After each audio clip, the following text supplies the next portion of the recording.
Julie is a speech-language pathologist whose daily work involves teaching language.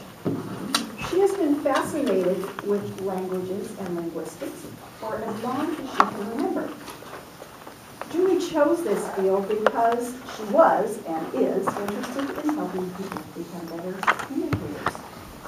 Today, Julie will take us on a linguistic journey to the Brazilian rainforest to discover an unusual language. The Pirahan are a small tribe of about 150 members who live in the Amazon jungle. Their language will surely leave an impression on you. Please join me in welcoming Julie.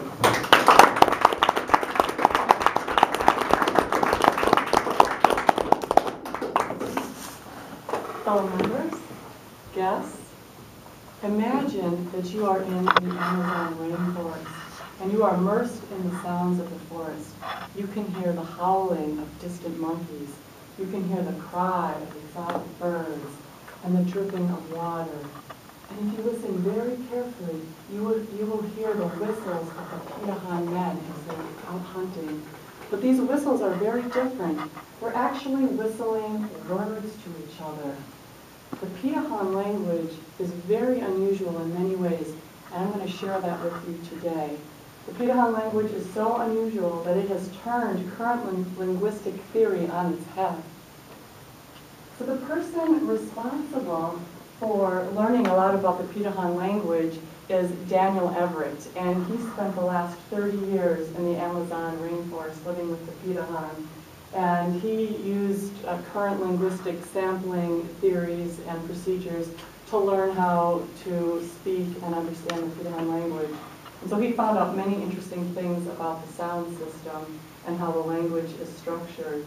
First of all, the Pirahan language has 11 phonemes or sounds, 3 vowels and 8 consonants. That last consonant there, represented by an X, is actually a glottal stop, and it's the sound that you can make with your vocal cords when they go together. Like in the word uh-oh, that sound the vocal cords coming together. Women use all of the consonants except the S sound, and men use all of the consonants. So Everett was studying the different formation of words, and he was surprised one day when he was working with one of his teachers, and he was trying to figure out the transcription for the 2 words, me too, as in, would you like some coffee? Yes, I would. Me too, kind of a thing. He got one transcription for that, and then he asked his teacher to repeat it, and he used different words. And he asked a 3rd time, and again, there was a variation of that. So he had 5 different ways of saying me too. And so what Everett found out about the Pirahan language is that you can vary the consonants. The consonants are they're not consistent within words. For example, in English, if you had the word sat and you took out the S and put in a P, it would be pat. If you took out the P and you put in a cuss sound, it would be cat. So those would be variations of the word. It does matter what consonants are in the words. So the Pirahan language, then, how does it work? It works through the use of the vowels. The vowels are quite striking. First of all, the vowels, Pirahan is a tonal language, so the vowels are either high tones, like a higher pitch, or a lower pitch. So here's some examples of 4 words that have the same 4 sounds, but the vowel sounds either have higher tones or lower tones. And so 4 different words are made: ear, skin, foreigner, and nutshell, just by varying the pitch of the vowel sounds. Another way that meaning can be conveyed within the Pirahan language is the stress of the syllables. So there's a certain punch in a syllable in a word that will help carry the meaning. And another thing that's very interesting in the Pirahan language within the vowel system is that the vowels vary in length. There's 5 different lengths that they use. So what happens with this is that the Pirahans, they're actually able to literally sing their language. They don't need to use consonants in order to get across words. So the Pirahan have 5 different channels of communication. And so I've written them down here. The first one is hum speech, which is exactly what you would think of if you were to hum. Hum speech is used so that the two people can have privacy, such as a mother humming to her child. Yell speech is the type of speech that would be used in the jungle when somebody wants to get their point across or to cover a vast distance, because vowel sounds are stronger and carry better than the consonants.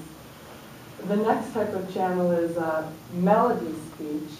Melody speech is pretty much when it is sung, and the Pitahan use melody speech when talking about the spiritual world or also when providing new information. Whistle speech, I think, is just fascinating, and that, of course, is when the men are out in the jungle and they're hunting, and they whistle to each other. They're actually whistling words, but their whistles, they blend into the environment of the jungle. And that last channel there is spoken language, and that is just plain old using consonants and vowels in speech. So this is interesting enough to me. I just think that's fascinating how the Pitahan language works. But that is not what has linguists up in atoms about this language. So the modern linguist, or the father of linguistics, his name is Noam Chomsky, and he has a theory known as universal grammar, and he believes that all languages have the same deep structure. So if you analyze all languages, you're going to find that all languages are basically the same thing with this deep structure. But Pitahan is different because the Pitahan lacks certain types of grammatical structure. There is no past verb tense, future verb tense, or any clauses in the Pitahan language. So the reason why they don't have tenses is because they tend to speak only in the present. They speak only about the immediate experience, so they don't use future tenses or past tense, which is very, very unusual. So this is what the modern linguistics are, they're currently wrestling with this, trying to figure out where to put the Pitahan language, how to categorize it. They're unsure of this, and it's causing quite a commotion in the field.